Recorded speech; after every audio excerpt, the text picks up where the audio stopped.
Good day. How are you, Kevin? Pleasure to be here, Ryland. I'm super pumped about this. You got a really cool book to tell us about, but let's just dive into a more formal introduction of yourself because we just dive right into the episode. And I really like it when the person can tell the story of who they are just a little bit. So what kind of defines them? So why don't you tell people who you are and how you got to do what you're doing now? Sure, Ryland. Dr. Kavin Mistry, and I am a physician by profession. Specifically, I'm a neuroradiologist, which means I specialize in brain and spine imaging. So if anybody's ever had a CAT scan of the head, MRI of the spine, then I'm the guy who's reading it and giving the diagnosis. But just a very brief backstory. Born in India, but my dad was with the United Nations, so which means we traveled all over the world. I've changed 22 houses. And part of my childhood was in Africa, where my dad's work involved dealing with indigenous tribes, particularly the Hadzabe in Tanzania. And that tribe has come into limelight now because of all the longevity research, because they have very low incidence of chronic diseases. At the time, I didn't know, but later on found out that those were the Hadzabe that I hung out with. So it was a great experience growing up with the tribe over there and interacting with them and having those childhood experiences. And then overall changing 22 houses, which was painful, but in retrospect now give me a very unique perspective of the world and just very different angles. And now in radiology, exciting field, but what I do see is that people biologically are aging faster than their chronological age, which is disturbing. And those are the trends that I'm seeing. And so kind of tying in all those childhood experiences and what I'm seeing in the modern context of why people are aging faster, and kind of prompted the book where I took 25 years of experience in the field and kind of created 7 paradigms where I see that there is a disconnect in the modern world between what we are primally and how we should be living and what we're seeing in the present day and age. That's really cool. It's such a really interesting upbringing of like having to travel, your dad working for the UN. It sounds like that might have been, like you say, grateful in the end, but really challenging in the start. How do you feel that shaped your personality and kind of your career trajectory? Ryland, I mean, moving is never fun, right? Right. Yeah. Making new friends and just like a whole new system. And I didn't enjoy all the moves for sure. And the I guess the biggest downside for me is I don't have too many childhood friends because I just moved around so much.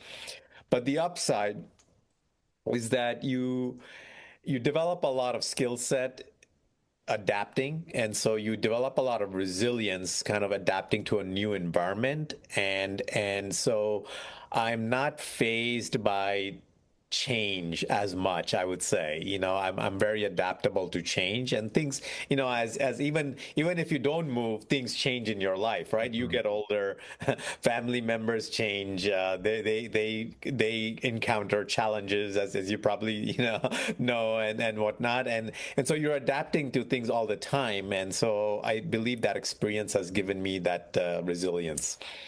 Absolutely. I think that's a really great way to frame it for yourself. And I know some other people like that as well, that when they grew up, they didn't get to bring their childhood friends with them, which is something that, you feel very envious of others. But the adaptability is huge. Like, I feel like I'd be quite useless in a different city. I know people who try to move when they're adults and they just can't handle it emotionally and they come back, even if there's more business opportunities or anything. Like, it takes a lot of resiliency to set up life, sometimes by yourself or just limited amount of family in a new place. And so, whenever I hear people traveling across the world and having to set up, it takes a lot. So when you are evolving your practice, because I find this really interesting, when you know doctors get involved in more of the lifestyle practice, the point of looking at like the what the root cause of issues are. I think this is a really interesting, way that you're, executing your trade, because there's more doctors doing it. Sometimes it's some great insight, but sometimes it can be, questionable ideas that they might have because it's not inherently your direct scope, but it should be a part of it. So I'm curious about how you feel about that overall. Like, should more doctors look at this approach, and what inspired you to be like, I really need to care about the whole scope of someone's life? So, Rylan, when I started radiology and I was a young physician in training, and I would open up a case, and case after case, initially when I started noticing that 30, 40-year-olds had bodies and brains that were equivalent to 50, 60-year-olds in terms of their biological age. You could see the degeneration in the spine, and it makes it when I was in training, I would ask my senior residents, and then I started asking my other attendings, and I'd say, isn't this odd that this guy's spine looks like this? And they would say, Kavin, just read the damn film, right? And just read the damn study, right? And obviously we want to get the work done and whatnot, but that question stayed with me. And what the deeper question was, is this normal? I mean, is this normal part of aging that our bodies are supposed to look like this? Our spine is supposed to look like this at this age? And is it because this guy maybe has bad genetics and it's okay, and maybe he is supposed to age like that? Or are we not asking the right questions? Or is there a disconnect? Is there something in the lifestyle, in the daily rituals, that is accelerating the aging in this person? And as I dug deeper, I found that it was more the latter, that it wasn't maybe a little bit of genetics, but more having to do with how people were truly living and their daily rituals and their daily lifestyle that was accelerating their aging. And so then the question became that, can we do something about it? And as I dug deeper, and over the past 25 years, this has led to 7 buckets of these really key areas where we are disconnected, and where when we really optimize those areas and reconnect and make those connections again, that we can either halt that aspect of biological aging or even reverse our biological age to some aspect in certain areas. Okay, let's talk about the buckets. I'm assuming this is within your book as well. Correct. Yes. All Yes. right, let's dive into the buckets. Right. Yeah. Right. So the book is titled Primal Health Design: 7 Key Paradigms to Reverse Biological Age. And so those are the 7 key buckets or paradigms that I talk about. Okay, cool. Let's kind of dive into what you're seeing. Like, what are the key things that you think, especially when you talk about, like, that is a good question to ask, like, someone's aging, and to see something in the spine. I found interesting that you're really highlighting the spine. I could understand body composition. I could understand organs could age more. People have more atrophy, but it's very specific to the spine. What highlighted it about the spine to you?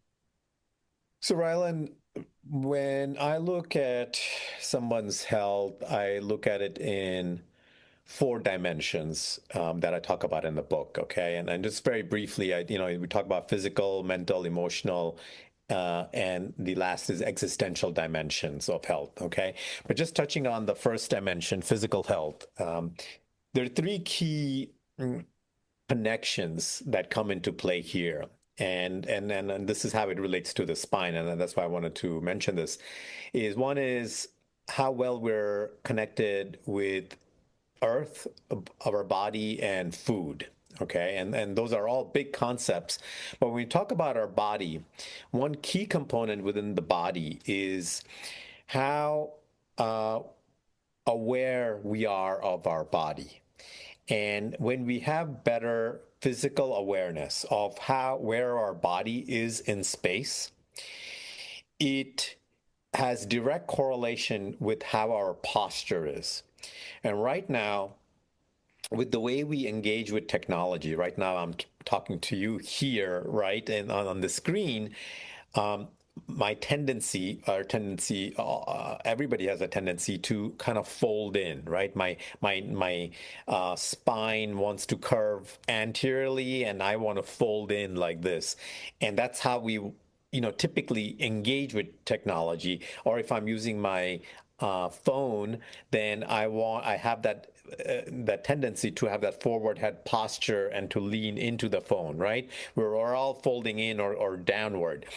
And when we're not aware of our body and what that posture is doing to us, right?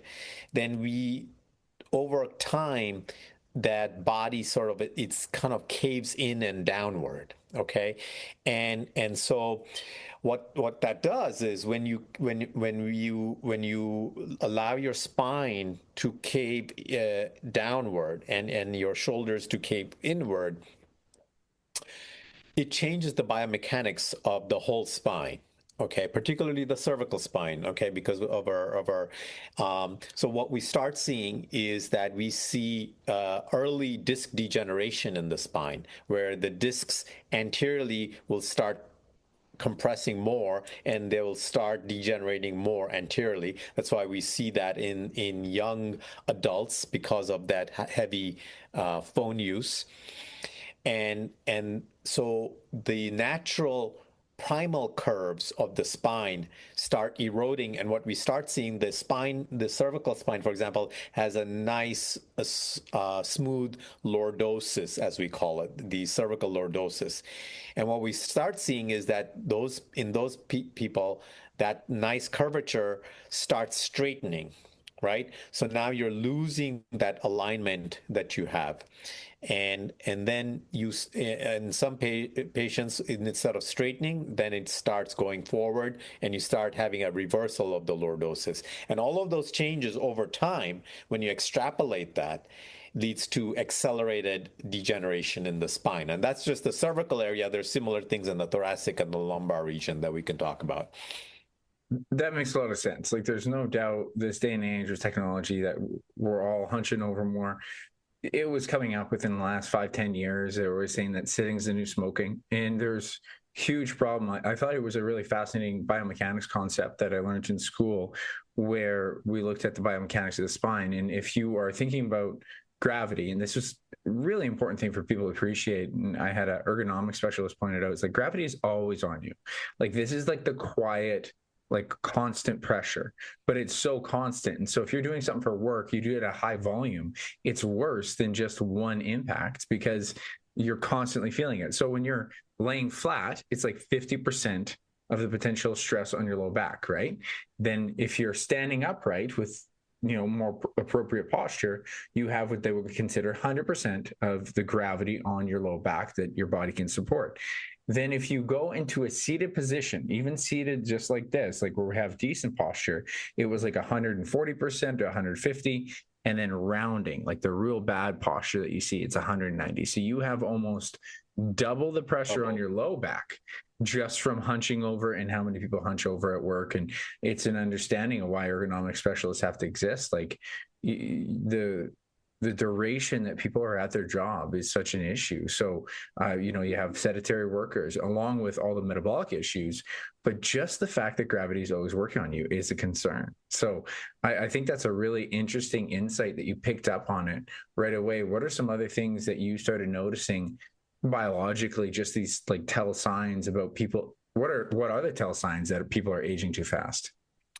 So spinal alignment is one where it obviously, if you're malaligned, you're going to age faster. The discs are going to degenerate faster. And that's why we see early disc degeneration in younger adults because of that malalignment and, related to everything you just mentioned, right? They're just not aware of their body, right? They're not aware that they have a forward head posture, that they're losing that their thoracic spine is kyphotic more than it needs to be. So that's one aspect. What else do we see?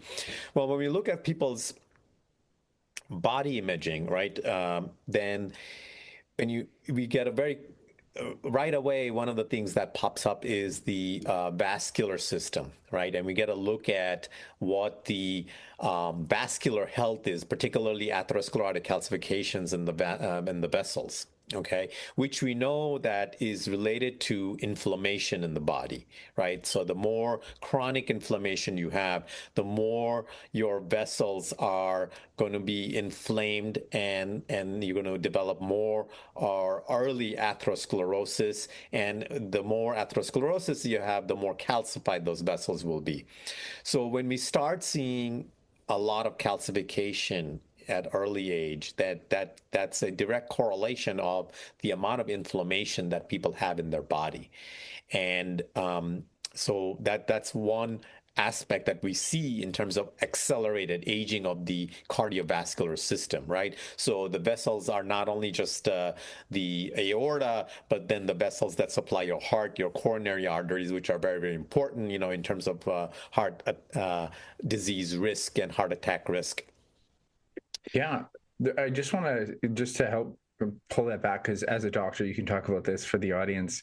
Let's break down what arteriosclerosis is, and like how the calcification, what that leads to, how that leads to heart disease. Can you explain that really quickly? So people, they hear it all the time, but what does it Right. mean? Like, how does that actually develop into everything? Right, right. So normally we have very discrete layers of our arteries, right? Without giving it specific names, but we have certain layers of the arteries which are there, one to kind of protect the vessel wall, and then to provide that elasticity, right? So every time your heart beats, that artery is able to swell up, and then also kind of retract, when there's low blood flow. Now, within that wall, you want that wall to be nice and pliable, right? But what happens over time is with inflammation, that integrity of the wall starts breaking down. And when that integrity breaks down, your body tries to patch up. Let's say there's like a little fissure that develops in the vessel wall. Your body tries to patch that up. And the way it tries to patch that up is by using different molecules, particularly, let's say, cholesterol is used as a patch over there. And when that happens, what you start developing is you start developing these, what we call as vessel wall plaques. And that's why people hear this term, that atherosclerotic plaque. And because the vessel had inflammation, had some type of vessel injury, a micro injury, and your body tried to patch it up with this plaque, okay? Which is a healing process.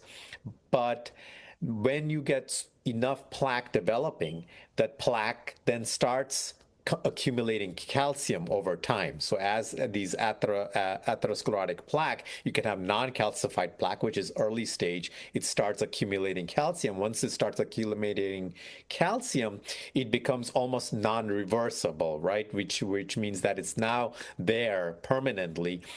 And the more of this plaque you develop, the actual area of the vessel now is reduced. So the diameter, the area that is now available for the blood to flow through starts reducing because the space is taken up by that plaque.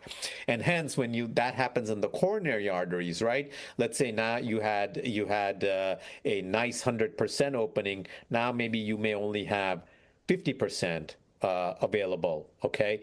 And so now you have very little area for blood to flow, and if that keeps increasing, eventually what happens, that vessel can close. If a clot develops or something like that, that vessel can close, and then that's what's the basis for a heart attack. That's Right. very well described. And I think that's really important for people to appreciate. Like, they always hear it, heart disease, arteriosclerosis, like they always hear this. Now, I kind of want to sit on this a little bit, because you got to see, you're studying the Hadza, and there's also a lot of debate in the nutrition realm around what causes it. And here I listen to both sides. So on one side, you'll hear that meat is causing it and it's a high cholesterol issue. And then on the other side, you're hearing that, oh, actually it's more glycation of the cholesterol. So it's too many carbs. So from your viewpoint, from the studying that you've done, what do people need to appreciate when it comes to that risk? And I stopped saying that something is strictly one way or the other, because there are scientific studies showing both aspects being true, okay? So I take it a step back, and what is the underlying process that's the issue here? When we look at from a primal perspective, is how are these vessels designed to function? First of all, we want pliable vessels, okay, that can respond to the increase in pressure and whatnot. So, and we want vessels that are not inflamed, because we know that when they're inflamed, that's what causes this whole domino sequence here. Right? And so, putting aside whether it's the meat, or increased in kind of increased fat and meat intake versus the actual increased carb intake, the end product is that, do you have inflammation in the body or not, through that process, okay? You can cause inflammation by taking a lot of carbs, okay? And you can cause inflammation by taking a lot of fats. Both can do it, okay? So my approach is more moderation, is that there is no optimal diet. First of all, I don't even like that word diet, but it's based on your body type.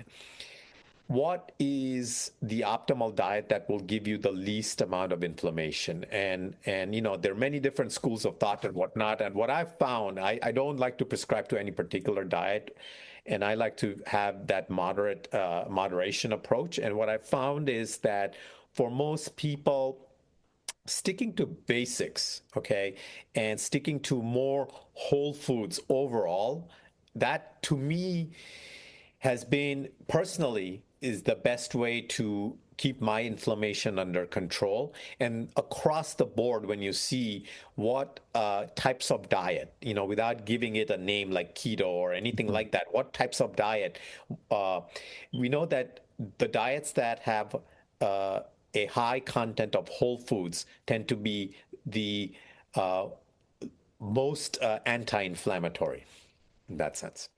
That's a great answer. And I love that you looked at it from both schools of thoughts, because you hear it from both schools of thoughts. And that's because there is data to show both. Like you can, especially when you look at longitudinal data, it's going to be bad for meat, but there's a healthy user bias and an unhealthy user bias, right?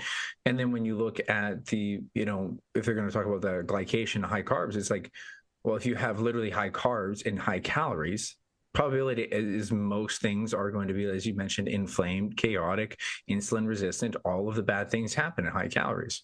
So high quantities of anything can lead to a poor system. So I do like to get a little bit more of an understanding of inflammation. Now, I personally understand what you mean by causing inflammation, likely from more of the individual's possible intolerances or sensitivities to food. But I also think that the word inflammation is thrown around a lot these days.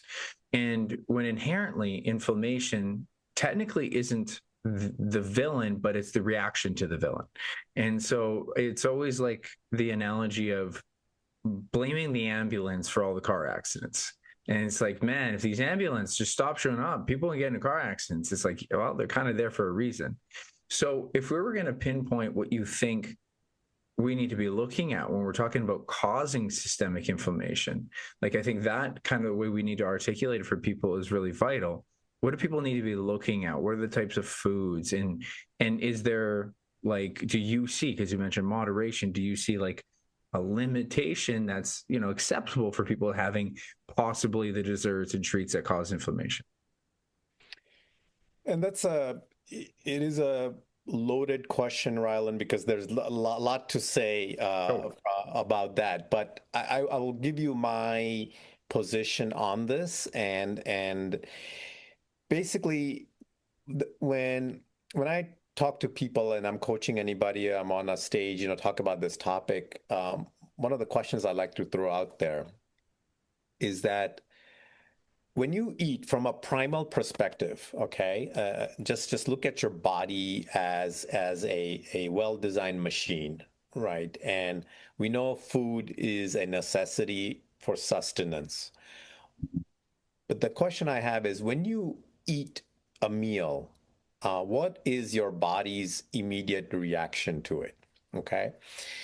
And most people will say, well, it should be happy. You know, it's getting Mhm. calories, it's getting food. And I say not exactly, because it is actually looking at the food as a threat, first of all. Okay. Because your body is looking at the food and saying, okay, you know, what did this guy just put in his mouth? Okay, first of all, is it some kind of poison or something that I need to like immediately react to? And then it says, okay, it's not poison. All right. The second thing it's assessing is that how close is that the content of whatever you just put in to the body itself. And what I mean by that composition is that if you look at food, for example, your body is assessing the, first of all, the water content of everything right away, right? So, like if you, we know that when you eat food that has a high water content, that is about 60-70% water content, right? Your body assimilates it faster. It reacts to that food less, okay? Because your body is 70% water, soil, or if you look at the planet, it's about 70% water. If you look at all fruits and vegetables and you did an average of everything, it's around actually 70% water. And so when you eat food that has a decent water content, and so something that is more whole foods, which will have that water content, your body is going to assimilate it faster. It's going to react less to it. Okay. So one is the water content of foods. Okay, in terms of how it's assimilated. Okay. The other aspect of the diet is that each time you eat, it's a energy intensive process. Digestion is very energy intensive. Okay. And so what I tell people is that one what the your body performs best actually when there is really very minimal food in your system. That's when it's most optimized, because now it can take all that energy that's invested in digesting the food, and it can use it to actually fix itself, and is actually can you use that energy for regeneration, muscle growth, and everything like that. Okay. And so it's a very counterintuitive approach, because most of the time we think that we need to constantly eat to fuel muscle growth and to get gains and everything like that. But it's actually in the downtime, when your body doesn't need to digest that food, that it has time to actually repair itself and have muscle growth and whatnot.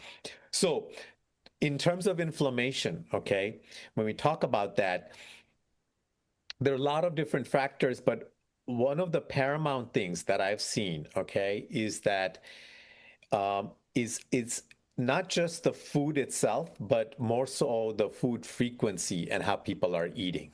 Okay.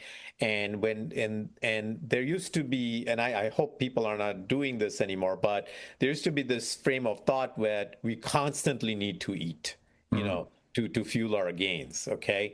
Which is, from a evolutionary perspective, it's probably the worst thing you can do, because that's not how we were designed. You didn't you hunted and you ate, and that was a nice meal, but the rest of the time you allowed your body was essentially in kind of like an intermittent fasting phase until the next meal came, which was many hours later. And that gap in between, and what we're finding scientifically, is the gap between the meals, when you have at least like 6 hours, that allows the whole digestive process to reset in terms of your bile flow, in terms of your digestive juices, and everything has that time to reset to fully digest the next meal. you know and so part of inflammation is not just the water content, which we talked about, but also the frequency of the meals and when you eat them. Okay. Yeah, I really love the description there, how your bodies react to it. I think that's really really cool because what you had mentioned, it's super important. People appreciate it too. When you eat it, it's technically not inside you. It does not go inside you until it passes either your at some point in your intestinal tract, right? Even it's physically in your stomach or it's in your intestinal tract. It hasn't gone in the body, and the body's going to try to protect from that. That's why when you say get diarrhea from eating something, that rushes water to the stomach. It's like, we got to get this out. This is toxic. So when you mentioned too about like the water content of a food, that's really fascinating that it would just be that part of the recognition process. I think that's really interesting. Now, you had mentioned about the full digestion of food, and I think this is where I just have a hard time a little bit, like saying 6 hours, that there is a very, I can understand for certain situations that maybe people need to digest their food more. Now, I'm going from a trainer's perspective of looking at the literature around muscle building. What you had mentioned about 6 meals a day, that's where I used to be. Trust me, I was there. And it was research based at the time, based on the limited research we had, that we thought that that was going to be better for muscle gains, and it turns out it's not. But now the more current research is showing that every 4 or 5 hours, if you distribute essentially your body weight times 1.3 to 1.6 kilograms for body weight, and you distribute that throughout 3 to 4 meals. So that would be the more ideal process for muscle building. And the only reason I'm asking this is because you said it was 6 hours. And like, I would say most people, not everyone, but most people, even if they're eating what is a pretty modest diet, like a healthy diet, whole foods, and obviously, you know, I'll give you opportunity to talk about context, but like having, you know, a meal every 3 to 5 hours, is that inherently going to be inflammatory if they're keeping within their calories, everything is otherwise healthy? So, Rylan, so 6 hours is like the optimal where it's kind of like that full reset can occur. And again, you know, when we talk about like 4 hours or 5 hours, it is acceptable. And I think that that allows people to put those meals in to get that protein in, and which is important. And I agree with the numbers you mentioned about the protein intake and everything like that. You know, what the context that I mentioned, that initial kind of the 6 hours thing, is that people tend to snack a lot, Oh, which yeah. means what they do is that they eat a meal, and in between that they're sitting, they're snacking. So what happens is that your body is constantly just offered food, you know. So even between meals, you know, you're snacking on chips, or you're having a Snickers bar, or you know, or like they'll have like one of those you know, those tasty protein bars. And I'm not saying that inherently that's wrong, but I'm saying that you're going to task your body every time you eat, so that you have to be a bit more strategic and realize that that food bolus that just went in is going to require a certain level of digestive juices and bile and everything to digest that food. Otherwise, it's not going in your system. Okay. But if you eat and then like a half an hour later you're snacking, that you're just putting food in your system, which is not going anywhere, and it's just going to be inflammatory, you know, from that perspective. Right. It's an interesting perspective to take. I would even look at it just like the blood sugar regulation, right? That you're never allowing your body to just get used to allowing the blood sugar to properly come up and down. And I've kind of had like a bit of a theoretical, like just a hypothesis around insulin resistance about that, like how it kind of works in terms of the adaptation to become more insulin sensitive. You got to give it that time of breaking from food.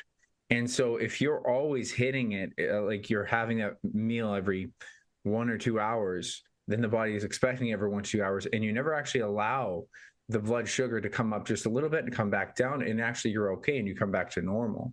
And I'll just say this anecdotally is what I started to appreciate was when I was end of a build phase, I wasn't straight dirty bulking, as they say, not just eating a ton of junk, but I ate a lot over the holidays. So there were certainly things that are going to make my body more insulin resistant, right? And more snacking, like definitely way more snacking than I had had throughout the year. And when I went and got my body composition tested, and they saw a much higher amount of visceral fat, a sign of insulin resistance. And then I was going back into my cut, and I noticed this hunger of like these snacking craves. And what was interesting was only once I, pushed through it for a week or so, and I just like, hey, it's just a little snack app, like little hunger cue. It's not real. It dissipates. And so I almost had this analogy of like, man, this is almost like doing cardio and then not doing cardio. You tax your aerobic system so that the body adapts and it gets this adaptation, like it can handle it. You can breathe the first time, a few times it sucks, and then you're fine. And then so after a week or so of proper dieting, giving yourself breaks between, not giving into that, oh, you know what, I'm just in the kitchen anyways, I'll grab some. Oh, I'm just going to go to the office. Oh, someone's offering a donut. Like every hour or two probably isn't a great way to feed yourself, not to mention just food dependency, right? Because if you were really like, let's say it's something in life or family, and I always look at like if work is busy, right? It could be life, family, work, something stressful for 4 or 5 hours. I promise you, you're not eating. But the moment that you're bored in a sedentary job in a very controlled environment, you're not like physically demand stress, but mentally and emotionally demand stress. That's when the hunger cues come, right? So I totally agree that people need to appreciate the whole landscape of that. I really want to know from your, because like this is really cool what your book is based from, is that you studied the tribes. So what can you tell us about, like, especially when it comes to nutrition or activity? I just love to know your experience. It's such a fascinating journey that you saw trying to study tribes. And it was fascinating, Rylan. And a couple of things is you when we kind of give things these sexy terms like intermittent fasting or time restricted eating, but for these guys that's just a way of life, right? So they would they would just have very discrete meal times, and the other times they're moving around hunting or doing other things, and so, usually people were, if you look at the dynamics of these tribes, they're having like two big meals a day, essentially, right? And the rest of the time, they're very, very active. Either they're, foraging and then picking tubers or hunting, And one of the, another layer to that is that people tend to have this misconception that these tribes would be primarily eating a lot of meat because they're out there hunting animals, right? And being in the wild. And that's actually not true. Actually, a good majority of their diet tends to be a lot of berries and tubers specifically. And what's interesting about this is that when I talk about diet, I like to mention that when you eat, what are we really eating for, right? Like when the food goes in. So most people will say, well, I need the macronutrients because I need the protein to build muscle and whatnot. And I say, okay, good. I mean, that's one aspect of it. The second aspect of it is people will say, well, I need the energy, I need the calories to have the energy. Granted, okay. But I would say there's a third component which people don't think about, is that if you look at the total number of cells in your body relative to the total number of bacteria cells in your body, there are way more bacteria cells in your body than human cells. You are actually more bacteria than human. And actually, when you eat, part of that food, what you're feeding is the gut microbiome, more so than feeding yourself. Okay, you're actually eating to feed that gut microbiome because they require certain amount of and certain kinds of food to be healthy, because the gut microbiome is responsible for so many things in your body, including neurotransmitter production such as serotonin. Okay, 90% of it is produced in your gut, just to give you an example. But there's a whole host of things that is made by your gut bacteria that is very vital for your health. And so one of the interesting things that I noticed with the Hadzabe tribe is that they had a very high intake of tubers, particularly things like yucca, which are like these roots. And what we find is that when scientists went and kind of studied these tribes and they tried to find out how come they have such low incidence of chronic diseases like diabetes, atherosclerotic disease, some of the things we already talked about. And they were trying to look at all these parameters. And one of the things they found is that these guys have a tremendous biodiverse gut microbiome. And then they tried to find out what is it about their lifestyle that's giving them this very rich gut microbiome. And one was obviously they're connected to the land and they're outside and in touch with the soil and everything like that. That's an important aspect. That's an aspect that we're losing. The second aspect was that their intake of these tubers, which serves as a prebiotic fiber for the gut microbiome. It's like candy, or it's like basically like the fuel that these gut microbiome needs to flourish, and it's the prebiotic fiber. And so if you look at relative terms in terms of what we eat to feed our gut bacteria versus what these guys eat, it's such a vast difference. And just to give you an example, if you take just fiber as an overall category, in terms of, it takes an average American. If an average American probably gets maybe 10 to 15 grams of fiber, okay? If somebody's getting like 15 to more than 15 grams, between 15 and 30, they're doing actually really good, okay? When you add the amount of fiber people, take during the day, okay?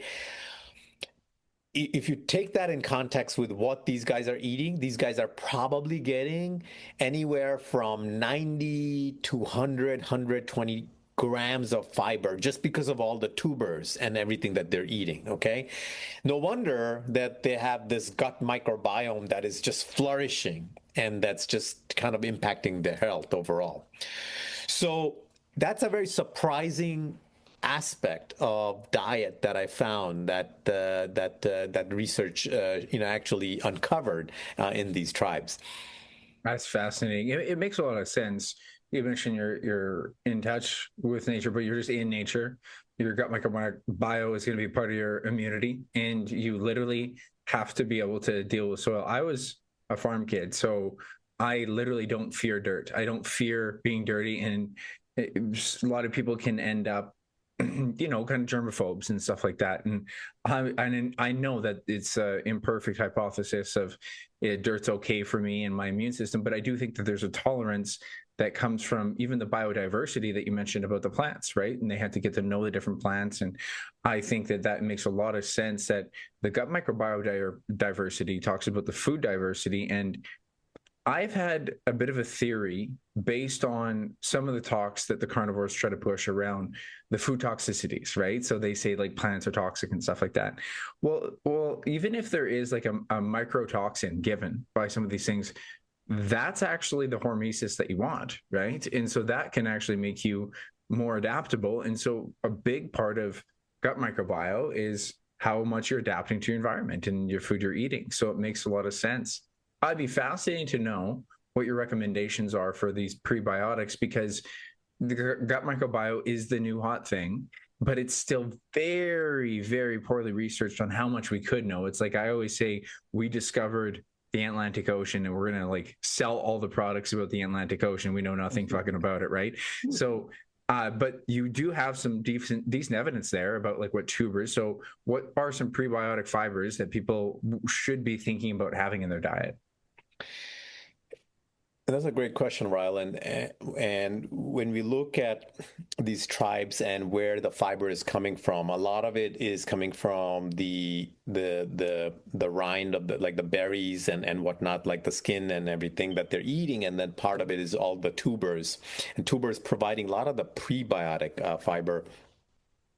And what we're finding is that they're actually doing some of this research. And I come from a neuroscience background, and there was a recent paper where they were studying how giving people extra prebiotic fiber, like let's say a good prebiotic fiber is like inulin. Inulin is one of them that is readily available as a nice prebiotic fiber.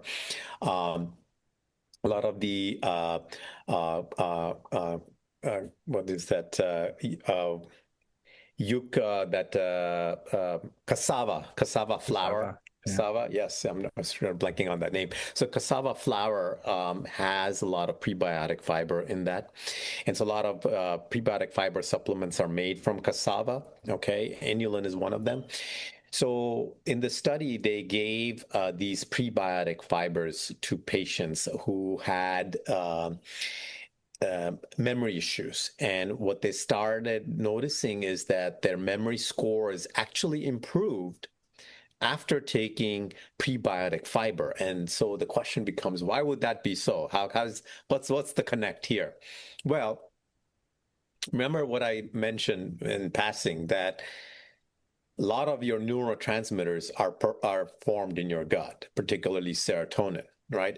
And if you think about it, like antidepressants, those drugs, Mhm. and a lot of these are um, are basically working on those neurotransmitters and trying to raise the levels of these neurotransmitters. Okay, so that's working on a very different mechanism. But if you can help these gut microbacteria and create a climate where there's more of them and more diverse, they're going to produce more optimal levels of these neurotransmitters. And that's going to help you with these mental health disorders, particularly, let's say, depression, and help with memory function and everything like that. So I thought that research was fascinating, that something like a prebiotic fiber can help the mental health aspect. That is really cool. And it's not surprising. I think that we're on a real big forefront here, that we're going to continue to see nutrition research evolve, and I think just broaden. I mean, you talked about how research has a spectrum. Like some people actually probably can do fine off of just more meat products, less plant, and some people can do way better. Like I think we're always going to see a more opening a spectrum. It does look like the bias is more towards plants. I try to say this now about protein, and I'm going to say about fiber too, is that we can kind of diet coke the problem. And what I mean by that is just because you say the word fiber or you say the word protein doesn't mean it's inherently healthy. It's the type of fibers, it's the whole food, it's the product you're having it from. So that's why I wanted you to give us those tips. Is like, it's not necessarily always having just your Metamucil that's going to solve the problem. It's going to be the overall arching theme of how you're getting this food in you that's going to make the big difference long term. So I think that's super helpful, and I think that's going to be a big part of people appreciating, like, healthy gut microbiome is a healthy person, is a healthy life. And when people can start to appreciate, it doesn't necessarily guarantee you're going to lose the weight you need to, but actually having a higher fiber food will probably make you fuller, right? Just like having more protein makes you fuller. So all these things go into that big picture. And I'd be curious, because I always feel like this was a big thing that's come up probably really since paleo, the idea of the primal kind of lifestyle. And I think it's been a lot of good insight to get used to our roots, for us to stop thinking just if it fits your macros, right? Because that was very much a spectrum that got, whirlwind too far. Uh, but it also, I feel like the primal belief ends up not having these shades of gray enough, or more in betweens for people. Do you see, like, using, I'm curious your perspective, how primal does one have to be to live healthy? What is the realistic in between for people that you see in terms of that lens? That's a great question, Rylan. And I get asked that a lot, because it's like, where where do you draw the line as far as going primal, let's say. And I tell people that we have to be realistic and practical also in this day and age, and what in terms of food specifically, I tell people you need to have more of a 80-20 approach or a 80-20 rule of diet. And what I mean by that is that if 80%, if you put a plate and if 80% of what's on that plate is whole foods. And what I mean by whole foods is that it's not been processed at some level. So that could be greens, that could be veggies, that could be legumes, that could be tubers, that could be anything like that. It could be a meat source that is very grass fed or whatnot, which has not been touched. That also is whole foods in a way. Okay, we're not just saying plant foods. I'm just saying whole foods. Okay, and then leave that 20% for things that has some level of processing. Let's say you eat tofu, which is some processed to some degree, or some type of, let's say, pasta that you like that has been that's all again processed or whatnot. And I because otherwise it becomes almost impractical for people to eat, right? Because if you say, okay, you have to go all primal, you have to go all whole foods, not possible. Okay, first of all, it becomes a practical issue. Are people going to be able to eat like that every day? No way, right? Mhm. But could you do a 80-20 rule where or you could even take an approach where I say that, if each meal you go 80-20 rule, you could even say that during the week, can 80% of your meals be kind of structured like this? And then 20% of the time, you have those 2 or 3 meals where you just enjoy the pizza. Yeah. You go out with your friends and family, and then you're not thinking, this mindset, and you're just there because you value that social connection, you value that space, you value, that moment, and then you're not thinking, just having a primal meal at that time, right? So I think having that 80-20 approach for me works really well. And it makes me stick to the 80% because I know the 20% is there as just like that play is there. You have the room to play, but then you also have room that 80% of the time you're eating well enough to support your health and your biological age.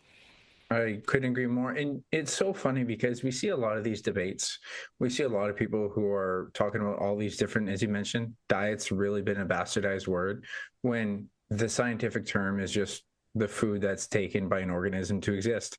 Yet now it's been just completely product, right? It's just like it's this diet, that diet. And if it has a name, probably not something that you need to worry about. It's like optimizing your diet. You as an individual, you are a human, so it's a human diet. And then there's going to be some sort of genetic components to it that make it unique to you. And as we mentioned, there's some people who can actually go high cholesterol and it doesn't affect them. And then other people, it does affect them. And there's people who, the spectrum is there. But most people on any of these, I'd say not any, but most, will tell you that the 80-20 is where it's at. I think so many people just hear us say that and they won't fucking do the work for the 80. And they're like, oh, so I can't have my pizza. Oh, so I don't have to try that hard. It's like, actually, it's fucking hard to do the 80. So you better own it. And so it's like, I love that message. I always say, like, use the 80-20. I even try to say 90-10 because I know there's still going to be some bullshit overlap. So aim for 90, you hit 80. And I mean, like, if you think about your life and productivity, it kind of follows a very similar pattern. You don't expect to be productive throughout your whole day, right? It's about 80 to 90% of it, you're doing work. You're doing things for your kids, doing chores. 10 to 20%, you're sitting watching TV, you're chilling. Totally realistic. That's what the other food is for. But then when people hear you say, okay, so I can have that, it's like, but that's not all the time. That is literally the same. That you would feel terrible if you just watched TV all day, if you just weren't productive all day. And your body's dealing with the same thing with the food that you're not paying attention to really know where is the 80-20. So I love that we're on the same group of that. It's just that I feel like that's so important. People appreciate that there is wiggle room. You can be realistic to it, but we got to put in that work for the 80-90. And so what I'd love to end off here, I just got 2 more questions. One question, first off, is just tell us more about the book.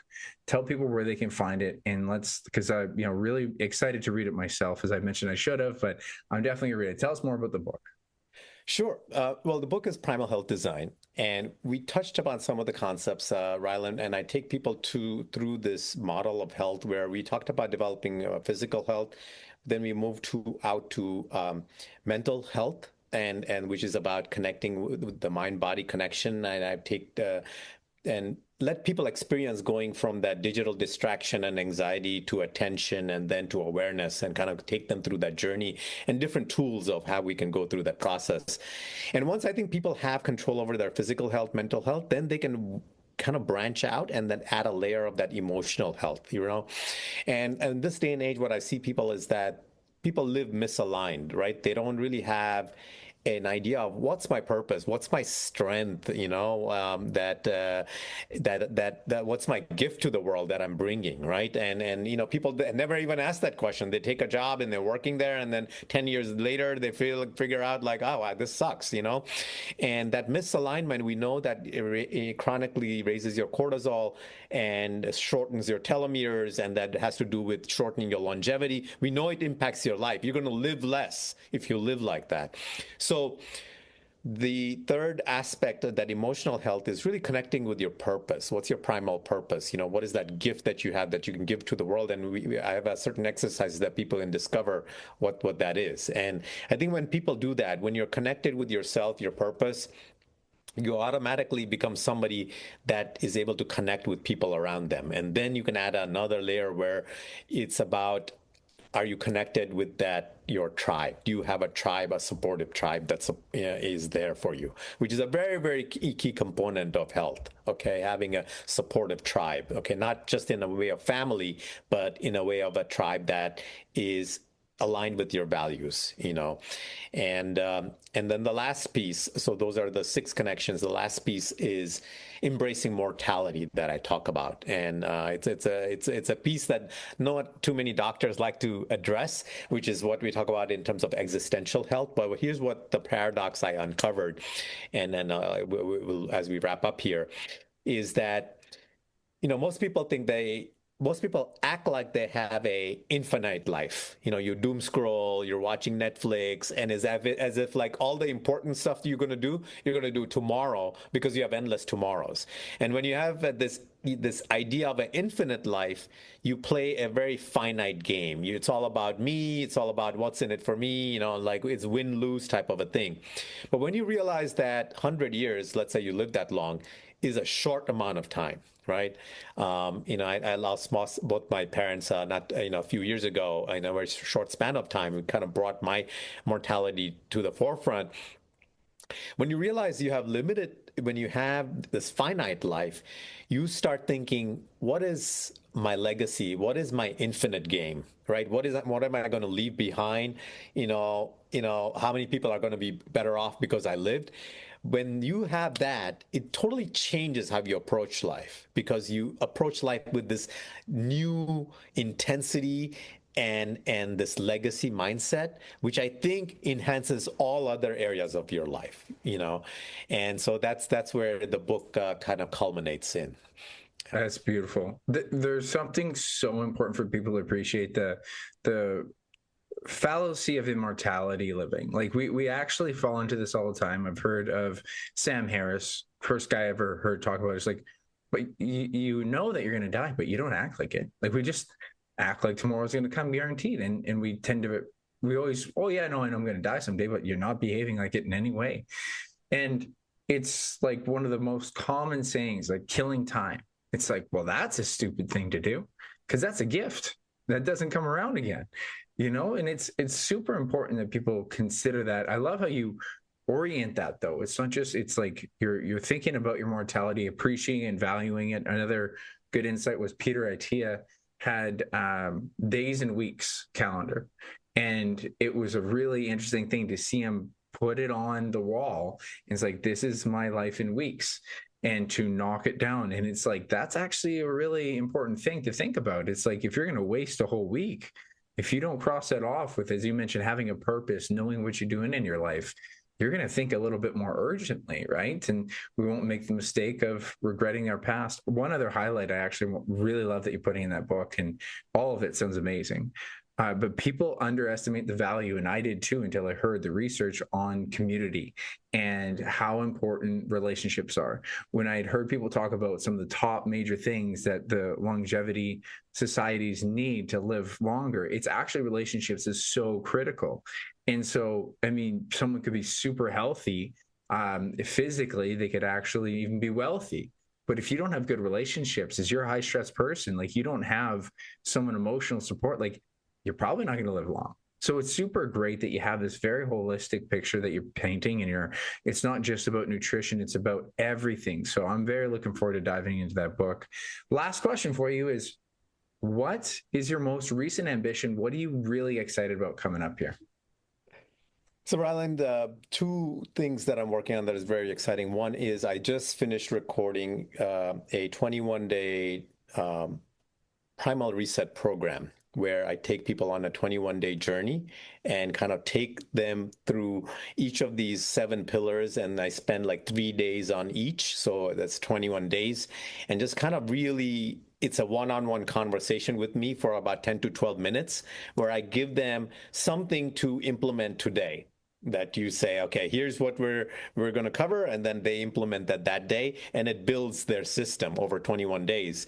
And what I found is that if people do it appropriately, it will start changing their biomarkers because we're targeting inflammation, we're targeting all those things that chronically raise your cortisol, we're connecting with purpose, we're connecting with tribe, we're connecting with your mortality, but do it in a stepwise manner. And so that's why I'm very excited about that. And that's something that people are interested in. There's we're going to be launching that program soon. They can go to my website, primalhealthdesign.com or Kavin Mistry md.com, and the information is there. And the second part of this is taking all this, what we talked about, to the youth. And actually we're creating a youth-based program, and it's the same connections but bringing it to the teenagers and really make changing the language so it relates to that age group, and seeing what it means to connect with the earth, connect with your body, connecting with the food, and how it directly impacts your performance. And so we're helping this youth develop that kind of primal power, presence, purpose, and all these aspects. That's beautiful. I really, really value the idea of going to youth. I think kids need to be smarter when it comes to nutrition. I said this for years when I was, even within my first year of university going through Canada, I'm like, why didn't I know this in high school? Because like this would help anyone. You're going to teach me all this other stuff in school that 90% of it we don't use, if not more. Everyone needs to worry about their health. Everyone needs to worry about their fitness. Everyone needs to know about their culture and all these things. And so I think that's awesome that you're doing that. I think you're making a great impact in the world. So thank you so much, Kavin. I really appreciate you being on here today. I'm going to read that book and I'm going to reach out to you so we can do another one in the future. Awesome, Ryland. Great to connect. Be well. Thanks again to Kavin. Oh my goodness, I'm so honored to have him on. That was so much fun. And I could have talked to him for hours because I think he's got so much knowledge. I had so many more questions about the Hadza and the tribe that he studied. Like it's such a cool thing to watch these hunter-gatherer types and what we can learn from, the fundamentals of our roots. And I really like that he's a doctor who's changing his mindset and appreciating the importance of root cause. Now, I kind of alluded to it and I didn't really explore it a ton in there, but there is this inherent issue in sometimes a doctor and then they don't study what this other scope of practice is. I'm not saying that's him. I'm saying that I've seen more people in the doctor, people who are doctors, who it's not their main scope of practice, and then they're making comments on nutrition or whatever it is. And it doesn't mean that they don't have the knowledge, but it's not their main scope of practice. So it ends up being a little bit of, it essentially ends up being an appeal to authority. Like they end up being this authoritative figure of a doctor. And it doesn't always mean that they have the right insight. However, to give Kavin a lot of respect here, is that he is a doctor doing the research. Like he's in literally the trenches out there watching to see how these people live and looking at the research as well. So I think this is where you want to live, or have a little bit more trust in the person's perspective, is what does it mean when they derive an opinion in a different field or in a different kind of scope of practice, and he's doing the work. So it's not to be undertaken, but I value that. I value that people are taking the root cause idea. It's not to say that that isn't the right approach, because we can get too caught up into just try to patch problems. How many people go to doctors, and doctors just, and this is also to give a little bit of credit to doctors and the challenge they have. I don't think there's many, if almost any doctors. There are some stupid doctors I've seen on social media, but 99% of doctors will tell you, you should be diet and exercise. You should try to get in shape. And they know 99% of people are not going to do it. So they end up having to give them medication to mitigate whatever symptoms they're dealing with. If exercise was in a pill, they would prescribe it. Unfortunately, we don't have that, right? So I really like that he's looking at what people are missing. And even just like understanding, like the longevity markers go beyond just the nutrition. Now, we really did have a good discussion there around diet and inflammation. I wanted to really hammer that down, because I do feel like the word inflammation is inflamed. It's just super easy to say inflammation is a problem, inflammation is a problem. And it's kind of like saying, if your back didn't hurt, you could do a lot more things. So your back hurts, Like, what's the problem with the back hurting? What is the actual issue? There's a lot of reasons why someone's back might hurt. And as I mentioned, it's not the inherent problem, the inflammation, but there is a problem causing the inflammation. And that's why it's really important to understand. He was very open to the perspective of different diets, which I valued so much. I wasn't sure if he was going to come with this very specific, like, heavy pro meat or pro plants. And he was more pro plants, but he did say, like, you could have whole food meat and you could have a whole food diet. It's just that fiber has a great benefit. And I really am trying to utilize and brand this term a lot, is like, don't Diet Coke it. Just because and let me explain what that means a little more. I didn't get to broaden that out enough. Diet Coke has poor study research to it to actually solving obesity, because people who are having it only have the Diet Coke, and then they'll have fast food and all these other things. And so you think you're doing the healthier choice because you're having the Diet Coke, but you're not doing 90% of the healthy choice.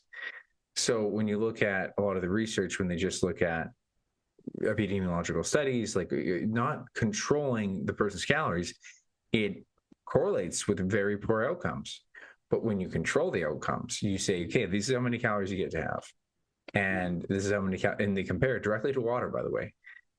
You compare water to Diet Coke or Diet Pop. It outperforms water when it comes to satiety and weight loss maintenance.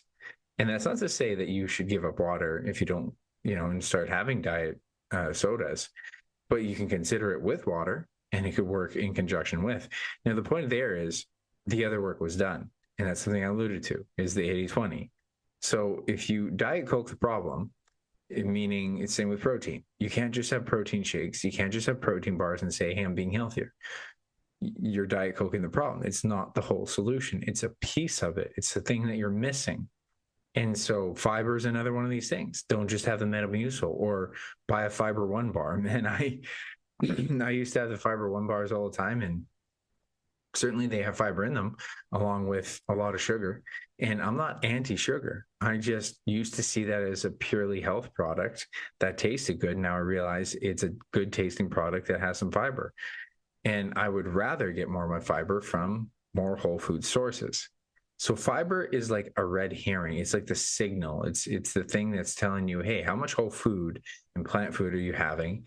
And as he mentioned, to possibly help your gut microbiome and food diversity. So having ideally an assortment of it. And I think within reason, I've heard people try to make this argument on social media before, you should have like 20, 30, 40 different plants. It's like, I don't know who the fuck has the time, the resources, the money to have that many different plants.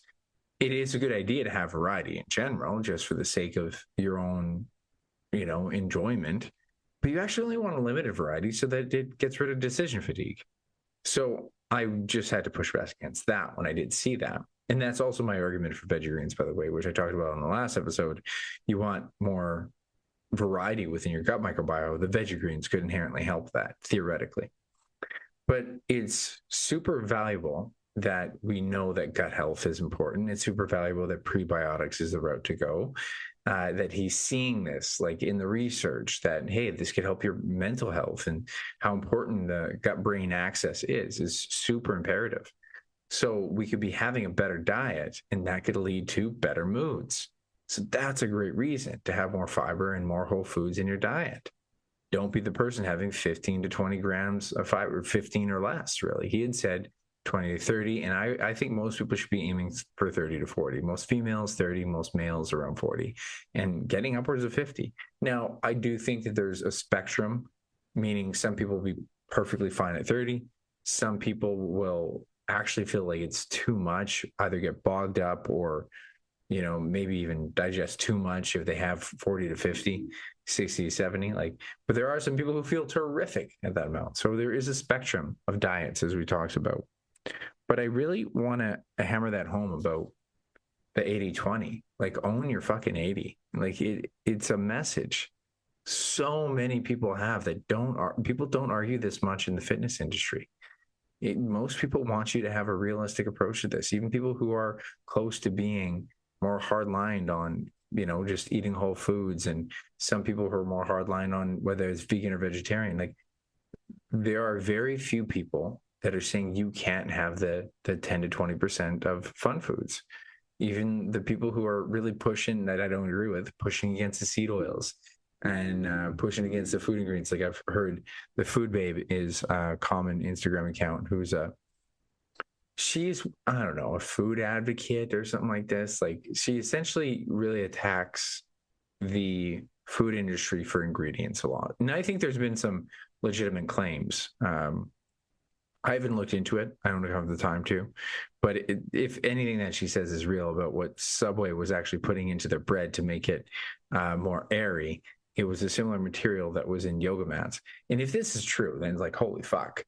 But also it's from her viewpoint, and I've heard her come up with a lot of bullshit. But my point was that she's been in an interview saying, like, yeah, you can have some other foods. And even that person who's going so psychotic on this ingredient list all the time, and she's even said, yeah, like, I mean, you can have some other foods.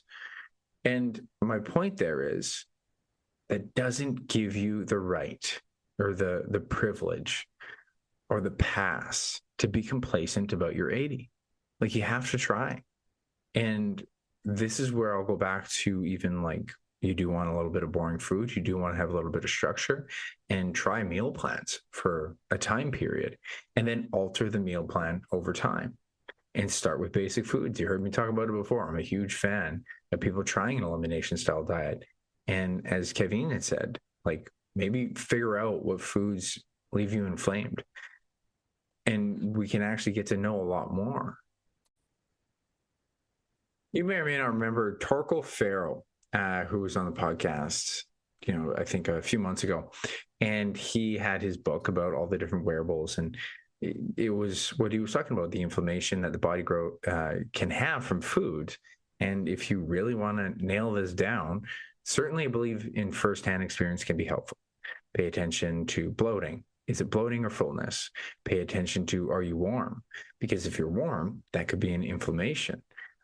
If you're feeling kind of more lethargic, that could be many things, by the way. That could be lethargic because it's the end of the day. It could be the afternoon. That's actually normal after meal. So you don't have to look into everything, but just start to take note on these things. But with his, Torkel Farrell's approach was to have a wearable and to track how your body is handling it. And then that's just an option, right? My biggest one is just digestion. Is like, does it fill you enough?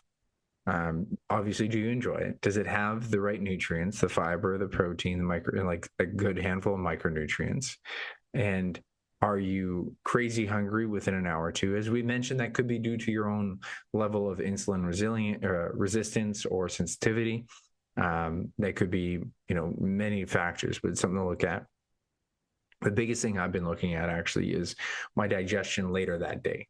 So am I bloated later? Do I get gassy later? And that's just been a huge project that I've been trying to weed out the process, because I don't want to be the gassy guy and crop dusting everyone all the time. So it's important that we look at these things and to still optimize your diet, to feel good, to feel energized, to be able to feel like, the diet's working for you. And I think, just to come back to a lot of what Kavin was talking about, is it's not just about the diet. And, we talked off air, like we didn't even get to really dive into a lot of lifestyle stuff, which we touched a bit at the end, is like how important being in within nature is. And I really do look forward to reading his book, because it's not just about diet. He hits some of the key things in the diet, and then talk most likely about exercise. But the idea that just being in nature is so important. There's actually research that will go to saying how going for a walk, so this hits both physical activity and the mindset of nature. If you go for a walk, and I think the study was like anywhere from 10 to 20 minutes, it could have been longer, and then they tested their creativity, and people going for a walk would be more creative, and they compared it indoors to outdoors. And indoors, they were more creative, but outdoors, even more creative. So as long as you're like around nature, there's something about it that actually sets your mind into a different mood. And he talks about purpose. He talks about the culture. He talks about the tribe. And I really talked about it on there. Like, that is something that you don't want to underestimate. So as I mentioned on the episode, think about some of these people who are some of the fittest jacks people in the world. Think about the sacrifices they have to make when it comes to their social relationships. They are momentarily having moments of intense, maybe pleasure towards their physique, and even then probably a massive amount of insecurity around it, because it takes a massive amount of insecurity to want to go to that far end, because you don't need it. So I think there's a lot to learn there. I'm looking forward to buying his book. I'm going to leave all those resources in the show notes, so please go check it out. And just a quick note on my program, I did mention this, end of the month, for sure this time, I am going to have to increase my prices. I am back in school, and holy shit, I got a lot of reading to do. And so, and on top of that, more clients than ever. So prices are going up officially in October. And if you want to slide in before it's, the price increase happens, please reach out, just DM me, let's chat. I want to get you going on the lower price while I can, because it's not going to go down again. So if you can, reach out. But either way, thank you as a listener. Remember to share this with anyone you think they might find interested in this. Like, subscribe. But no matter what, I always appreciate you taking your time, hearing us talk about this stuff that hopefully helps you live a better life, going after your own ambition, because we know life isn't about the pursuit of happiness, but rather the happiness within your pursuit. And I'll catch you next time.